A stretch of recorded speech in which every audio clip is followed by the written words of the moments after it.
Hey there, welcome to the 45th episode of Under the Radar. I'm pleased to be back, and before I bust into today's episode, I wanted to let y'all know that I got my record in from United Record Pressing.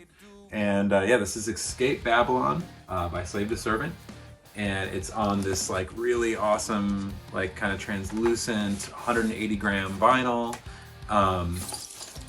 It's got a little bit of mixtures of orange and blue coloring, like mixed into the translucent vinyl. And also a really rad sleeve that has all the lyrics and liner notes and some pictures of us in some music videos. So I'm really excited about this. What I'm going to be doing is setting up a pre-order for this very shortly on slavetoservant.com.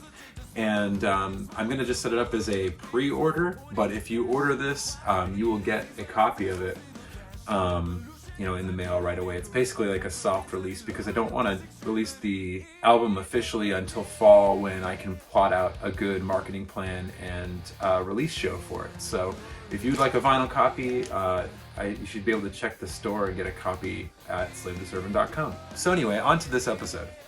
Today is unique because I'm going to be covering a band that I've covered twice already, which I've had repeats, I've had doubles, but I've never had triples. So this is a really special one. And it's also a release that I love. And it's the last release that I'm going to cover by this band from Chicago.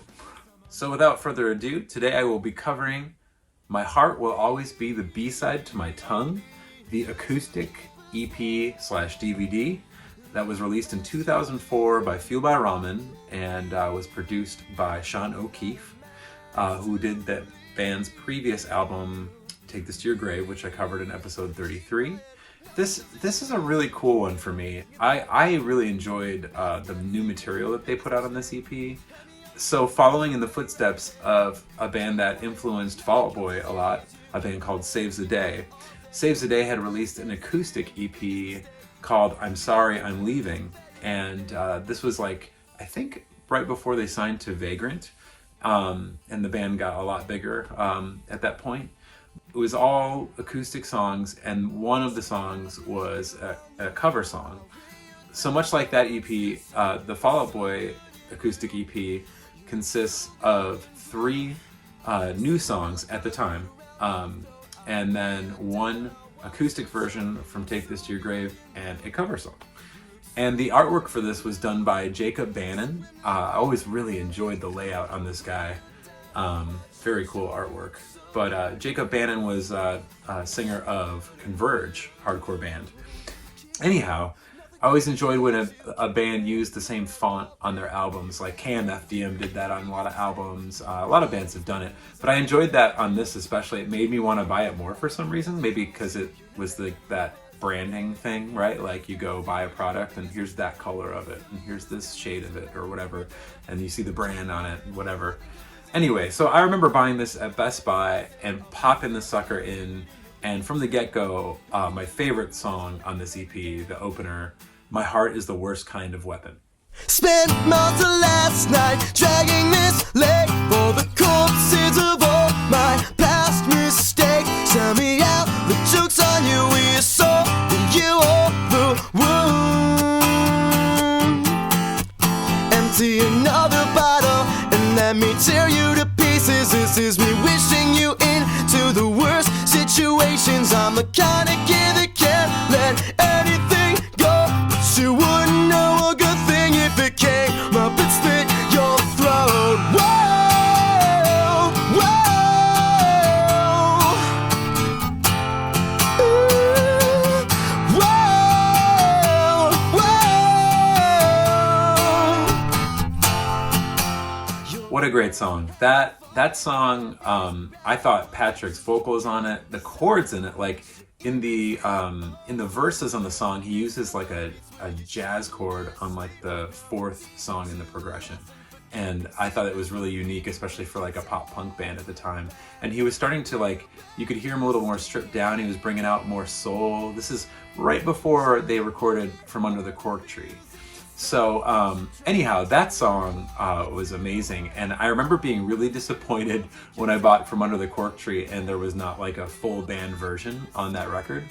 I also remember talking to Patrick Stump once about that at the Metro at the Academy Inns at one of their shows, and like during the Cork Tree era. And I remember asking Patrick like why that song wasn't on Cork Tree, and he said that was a battle that he lost with the label, with the major label. They just didn't deem it worthy to be on the record.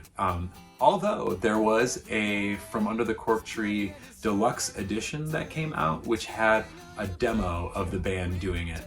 I still though prefer this version, so I guess maybe it's not a bad thing that this was exclusive to this acoustic EP. But I have to say that Fall Out Boy has always done a really good job at picking a great opening track for each release of theirs. Like this song, the first song on Cork Tree is one of my favorite songs. The first song on Take This to Your Grave is such an amazing banging opener. So let's move on to track 2. Now this is a nice David Bowie reference. It's a quote from a lyric to Station, a song called "It's Not a Side Effect of the Cocaine, It Must Be Love."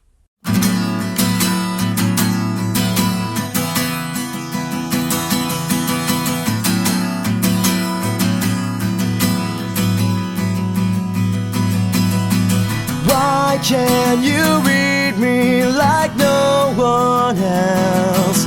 I hide behind these words, but I'm coming out. I wish I kept them behind my tongue.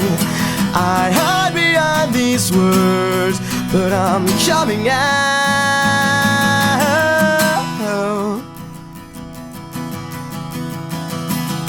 Put your hand between an aching head and an aching world. We'll make them so jealous, we'll make them hate us. An aching head and an aching world. We'll make them so jealous, we'll make them so jealous.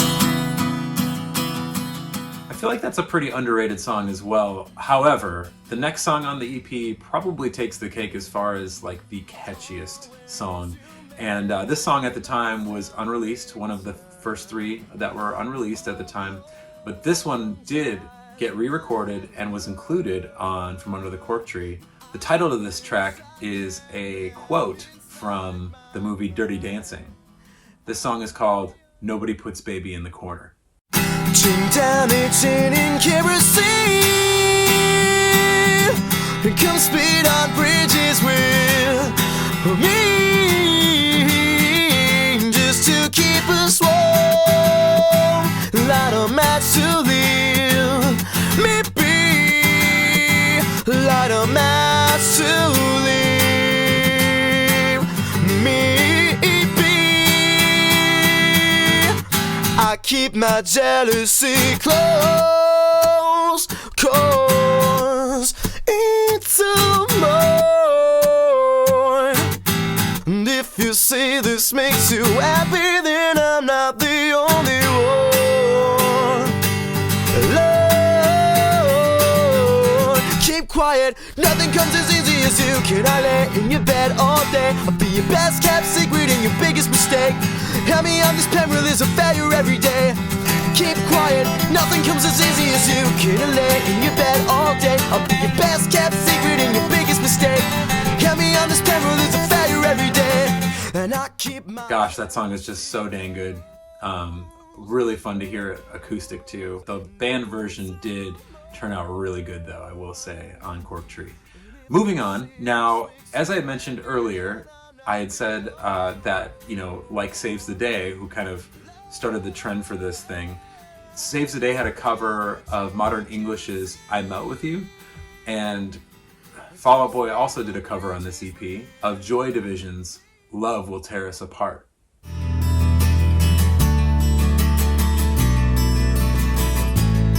When routine bites hard and ambitions are low and resentment rides high, but emotion won't grow, and we're changing our ways, taking different roads.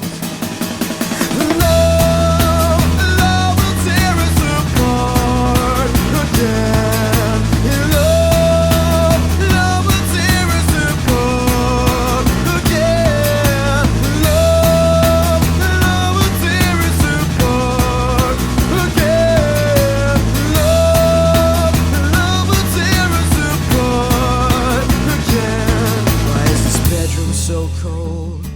really thought that was an amazing cover. And the band actually performed that cover on Man Cow, I believe, which was a program on Q101, I believe at the time it was. But yeah, that was a great rendition, I thought, of that song. Now the fifth and final track on this acoustic EP is an acoustic version of a previously released song that was on Take This to Your Grave.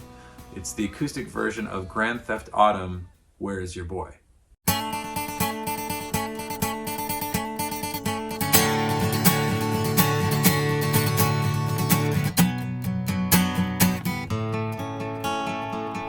When I wake up, I'm willing to take my chances on the hope I forget that you hate him more than you notice. I wrote this for you.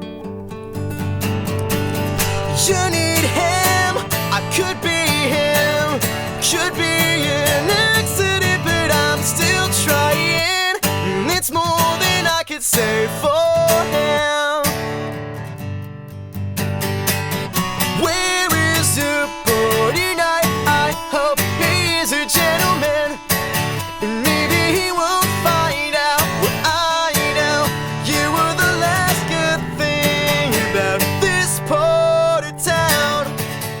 I have to say that was not my favorite track on the EP. I think that these songs were all recorded at different times. Like you can kind of hear like the sound, like the placement of the mic for the acoustic. I guess maybe it's just me that picks up on that. But actually I had a friend who worked at the Knights of Columbus with Abby and Chad, who are also friends. But my friend Aaron was there for the recording of a lot of these songs. Aaron Nillis, who used to work the door at Knights of Columbus in Arlington Heights for Chad and Abby. Right when this dropped, I remember hearing through the grapevine that Fall Out Boy was going to be playing a secret show at KOC. And there was a June show. This was not an uncommon thing. Like Fall Out Boy would just show up to places and play a set like after the show was over, and whoever stayed got to see them. It was really cool. But I had heard that, and I called to confirm it with Chad, and he was like, yeah, just don't tell anybody else. But so I brought my sister, because my sister and I we're pretty big like fans of the Stereo, and then Take This to Your Grave we thought was just amazing, and she was excited. She had never really been in many shows at that time, just a little younger than me. And so I was like, yeah, I'm gonna take my sister to go see this. So we went there, and June was performing at the end of the show. And right as they get done with their set, Abby Valentine gets up on the mic, I'll never forget, and she's just like, I don't know who told you guys that Fall Out Boy's here, but you need to leave. Like the show is over. They're not here. This is a stupid rumor. So my sister kind of walks toward the door to exit the KOC, and I'm like, sis, no, stay. Like this is just an act, you know? And sure enough, about 4 minutes after she said that, in come all four members of Fall Out Boy. And I remember them performing Nobody Puts Baby in the Corner. And like I said, this had just come out, so we were jamming this. This is spring of 2004. But that was a fun little memory of that era. So what I didn't talk about was, in addition to these songs, there was an amazing acoustic song called You'll Shoot Your Eye Out, which was not included on this, which I wish it would have been. However, if you buy Fall Out Boy's Believers Never Die Greatest Hits Volume 1, you can get it on that CD, and I'm sure that you can stream it wherever or find it online. Great song that my friend Aaron was there for the recording of. In addition to that, I haven't mentioned that the DVD, which was included, was amazing. There's so much good footage. I used a lot of that footage for the first 2 episodes that I did of Fall Out Boy. There was the whole Fall Out Boy story, making him take this to your grave, just kind of their rise from the little scene to national touring band before, right when they signed with Island Records. And I really enjoyed that. I think this is highly out of print, actually. A little factoid, they released a DVD after this, the same year, I believe, and it's called Release the Bats. And this was footage that was shot for this DVD and didn't make the DVD. And so it's got Gym Class Heroes footage and I think it's got Armor for Sleep. I know that I think Adam Siska comes and like plays bass with Fall Out Boy on stage on one of the tracks on there. But anyway, I think that's pretty out of print as well. And this is like right when Pete was starting Decadence, or now known as DCD2 Records. And so this was Clandestine Industries released the Bats DVD, which you could probably find if you search on eBay or something. I actually got to attend a little after party after a House of Blues show for like the pre-screening, if you will, a little pre-release for the release of the Bats DVD. But anyway, this was highly worth searching out. If you're a Fall Out Boy fan, I recommend getting it. The acoustic songs are really good, and the DVD is excellent. One other thing that I didn't say about Fall Out Boy in the first episode was there's another song that wasn't part of their first record or the split that they did, all the Uprising material, and they did a cover of Jawbreaker's Save Your Generation on the Jawbreaker tribute CD. So also a little fact that I don't know why I forgot to mention that in episode 17, but here I am mentioning it now. Anyhow, also on this DVD there are ads for Fueled by Ramen bands, and the newly signed, the Academy at the time, they have, I think, the author for their EP that I covered in the last episode. So that's a little gem too that you might find if you want to find this on eBay or Discogs or somewhere. Happy hunting. And in other news, I have been kind of just like I said at the beginning of this episode, setting up a little pre-order thing where you can order the vinyl now, and it's really not a pre-order. I'm just advertising it as like a soft release / pre-order. It will ship right out to you if you do order it. But I plan on releasing the album in the fall, maybe September or October or something. I'm very excited for the world to hear this. I put all of myself into this album, and a lot of work, a lot of money, a lot of time, just life experience, so much to say about it, but I'll cover that later on. Hopefully I'll have a new music video dropping pretty soon, and I'll get that Aletheia EP out, and I guess that's it for now, but I should be back with a new episode soon, and thank you for your time.